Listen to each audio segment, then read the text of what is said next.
The story of Jean Paul Turcaud, the French prospector who claims he found the mighty Telfer gold mine in the Great Sandy Desert back in 1970. Now, I've never heard this story before, and I'm sure many other people might not be aware of it. Can you tell us who exactly Jean Paul was, and then a little bit about his discovery and why he's not recognised? Yeah, sure. Yeah, Jean Paul Turcaud was a Frenchman. He came to Australia in the late 1960s. He had been a soldier in the French army for a while, and I think he came over here to sort of get away from some of his experiences. He was a crop duster. He flew a plane, had a pilot's license. He learned how to be a field hand in the Pilbara, working for mining companies.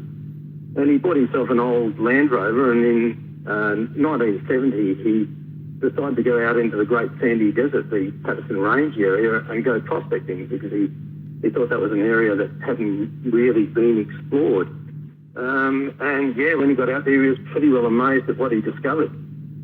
And what did he discover? Well, at a place in the Patterson Range, which he called Pascal Hills after his sister, he found Gossan material and mineralisation, which to him indicated that there was a really good copper or base metal deposit in the region. And he wasn't concentrating on gold at that time because gold was only worth about $35 an ounce back in 1970. So he was really excited about copper.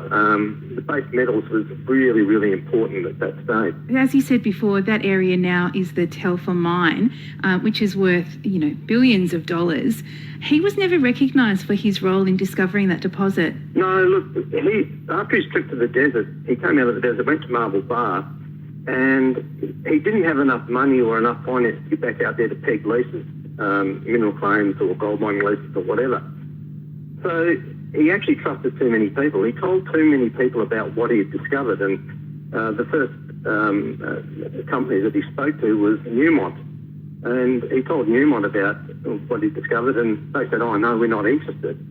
But within a couple of years, they'd pegged all the ground and claimed that they'd found the deposit without any input from Jean Paul Turcaud. Now, the reason we're talking about Jean Paul today is because, unfortunately, he has passed on in France. Yeah, that's correct. I got a message yesterday. I was very upset to receive it from his lovely wife, Martine, telling me that he passed away rather quickly in a hospital in La Rochelle in France yesterday. That's incredibly sad. Did he ever get any recognition for finding the deposit? Well, yes and no. He actually managed to get a few $1,000s out of Newmont back in around about 1982, 83. But, as the mine got bigger and bigger and bigger, Jean Paul Turcaud started to realise that, this was a huge deposit, rivaling the Golden Mile. And he really didn't receive any recognition for his work, and a lot of other people did. So there's a lot of people sort of climbed on board this and said, "Oh, we found Telfer," and that sort of set them up for life. And it appeared that it wasn't in anybody's interest for Turcaud to be recognised for the work that he did. He actually discovered another deposit as well, which he hasn't told anyone about. Is that correct? Well, he claims, I wrote the book, The Golden Rule, the story of Jean Paul Turcaud's life as a prospect. And he told me when I was interviewing him for that book that he found another deposit, which he described as Telfer's sister. And he said this was a huge gold deposit. And he goes into some description about what he saw. But he said, "I'm never, ever going to tell anybody where I found it." At this stage, he hated Australia and Australians and companies and governments so much that he said, "Why should they get the benefit of this other discovery?" And he said, "I will take that, the location of that gold mine to my grave." And he did that. He never ever revealed to me the location. Wow. I mean, it's just an incredible story. And Bob, as his friend and an author who has written a book on him, what sort of impact has his death had on you? Yeah, well, I'm very sad. I think the worst thing is I just couldn't do anything to help him. I lobbied governments, I lobbied companies, I talked to everybody, I wrote the book, and I just thought, I hope this guy gets the recognition that he eventually deserves.